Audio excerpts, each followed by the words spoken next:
Hey guys, I'm Chad Gallagher with Slate House Group Property Management.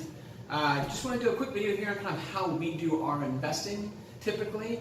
There's lots of names for it. The BRRR strategy is one that BiggerPockets has kind of named, but this strategy has actually been going on for a long time, way before BiggerPockets kind of put a name to it. Let's kind of walk you through how we do it and how we highly recommend other folks invest. Especially folks who are kind of just getting into real estate investing. It's not really that complicated. It's a great way to kind of invest and get a lot of your money back. So first is buy.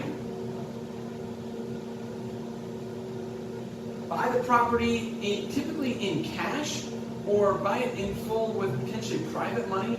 But whatever you're doing, typically we're not putting on a full long-term mortgage on the property right away. So it might be if you have cash available, that'd be great. If not, you might do a kind of a hard money or private money deal to secure the property. Next is rehab.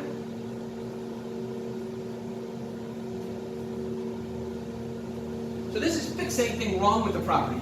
Also in this bucket would be any kind of value adds you want to do. So if you want to add a dog park in the back of the property, if you want to add a parking garage, if you want to make the flooring better, paint the floors, whatever work you want to do to kind of make the property nice, this is a great time to do it. Put in a new air conditioning unit, that kind of stuff. All right, then rent. Now in the rent bucket, this could be find a tenant if it was already vacant. It could be kick out the old tenant who wasn't paying rent and re-rent it at a higher rent. But typically you do this after the kind of property's in the stage that you want it to be in. What's great is, even raising the rent $100, $200 can make a huge impact here, not just on cash flow, but on long-term value of the property. So you want to be really careful as you're kind of re-renting these leases, that you're renting them at rates that kind of make sense based on what you're trying to accomplish. Ideally higher than it was rented before. And the last is refinance. So remember, you're going to kind of already be all in on this property. You've bought it with your cash or private money. Now what we like to do is somewhere between probably 2 months and a year, we then like to refinance.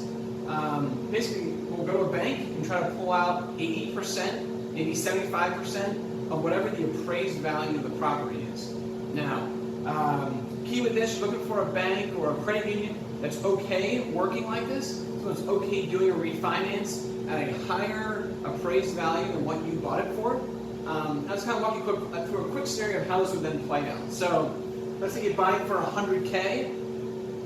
Let's just say we rehab, we put in, let's say $20K. Let's say we were able to increase the rent some, so the property looks nicer, it's in better shape, we get higher rents, and let's say this thing now appraises for $150K. So if it appraises for $150K, right, a bank, let's say in this case a credit union maybe, is willing to let you pull out 80%, refinance 80% of the appraised value.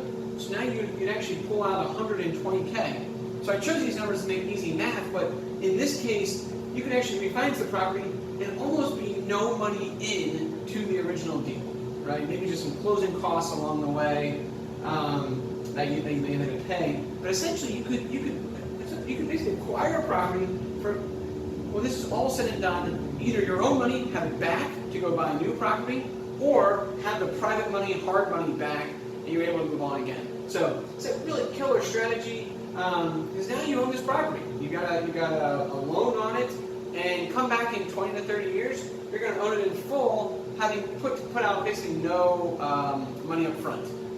This is how we bought a ton of our properties in our portfolio. We work with investors all the time on this strategy for new buys, for small buys, all sorts of different stuff, and it's really killer. So thanks for checking us out, and hope to talk again soon. Thanks, guys.